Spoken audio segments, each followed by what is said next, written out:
시청자 여러분 안녕하십니까? 이데일리엔 성주원입니다. 코로나19 충격으로 올해 2분기 한국 경제가 1분기보다 3% 이상 뒷걸음질 쳤습니다. 한국은행은 올해 2분기 실질 국내 총생산 GDP 성장률이 전분기 대비 마이너스 3.2%로 집계됐다고 발표했습니다. 이는 지난 1분기에 이어 2분기 연속 마이너스 성장이며 금융위기 당시인 2008년 4분기 이후 11년 6개월 만에 가장 낮은 분기 성장률입니다. 우리 경제의 주축인 수출이 코로나19에 따른 세계 수요 위축의 직격탄을 맞고 자동차, 휴대전화 등을 위주로 16.1% 급감한 데 따른 여파로 풀이됩니다. 올해 코로나19 확산으로 주요 외식 산업이 타격을 받는 와중에서도 국내 커피 수입량이 사상 최대를 기록한 것으로 나타났습니다. 관세청 수출입 무역 통계에 따르면 올해 1월에서 7월까지 우리나라 커피 수입량은 9만 355톤으로 전년 동기 8만 5,750톤보다 5.4% 증가했습니다. 1월부터 7월 사이 커피 수입량이 9만 톤을 넘은 것은 올해가 처음입니다. 업계에서는 국내 커피 수입량 가운데 절반가량을 동서식품이 사용하는 것으로 관측하고 있습니다.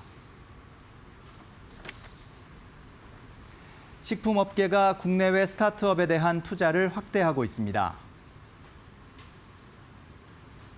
식품업계에 따르면 작년 10월 법인형 엔젤 투자자로 선정된 하이트진로가 올해 현재까지 4개 스타트업과 계약을 체결했습니다. 농심도 지난 7월 푸드테크 스타트업 등 3개 업체에 지분을 매입했습니다. 그 밖에 한국 야쿠르트, 동원산업, 풀무원 등은 스타트업과 협업하거나 해외 스타트업 투자에 나서고 있습니다. 식품업계 관계자는 식품 분야는 물론이고 변화하는 라이프 스타일에 발맞춰 성장하는 스타트업에 대한 투자가 확대되고 있다고 말했습니다. 속보 전해드리겠습니다. 중앙방역대책본부에서 국내 코로나19 신규 확진자 수를 발표했습니다.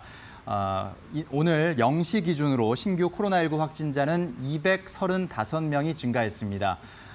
국내 발생은 222명이고요. 해외 발생은 13명입니다. 이럼으로써 총 누적 확진자 수가 2만 명을 넘어서게 됐습니다. 이로써 3일 연속 200명대 증가세가 이어지고 있습니다. 다음 소식입니다. 코로나19로 소매업의 온라인 재편이 현실화하는 가운데 중국과 한국 등 아시아 태평양 지역이 관련 디지털 혁신을 주도할 것이라는 전망이 나왔습니다.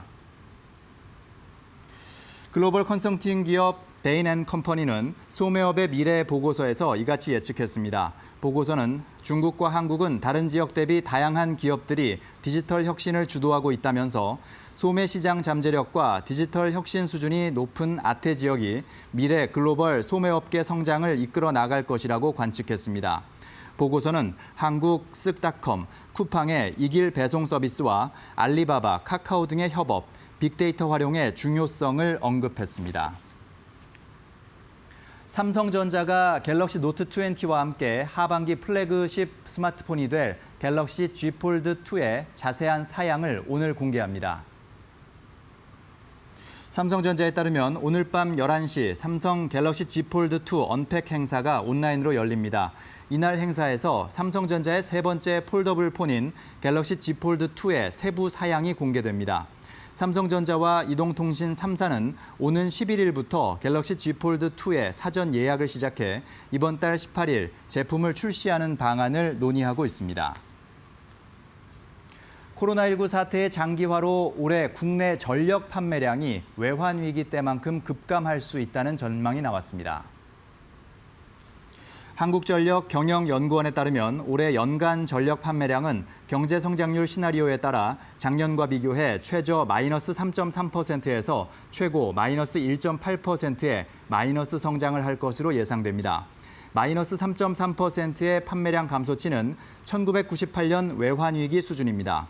연구원은 올해 전력 판매 수익이 55조 원대 중후반을 기록할 것으로 내다봤습니다. 이는 작년 판매 수익보다 2% 줄어든 규모입니다. 지금까지 이데일리엔 성주원이었습니다. 이어서 간추린 소식 전해드립니다.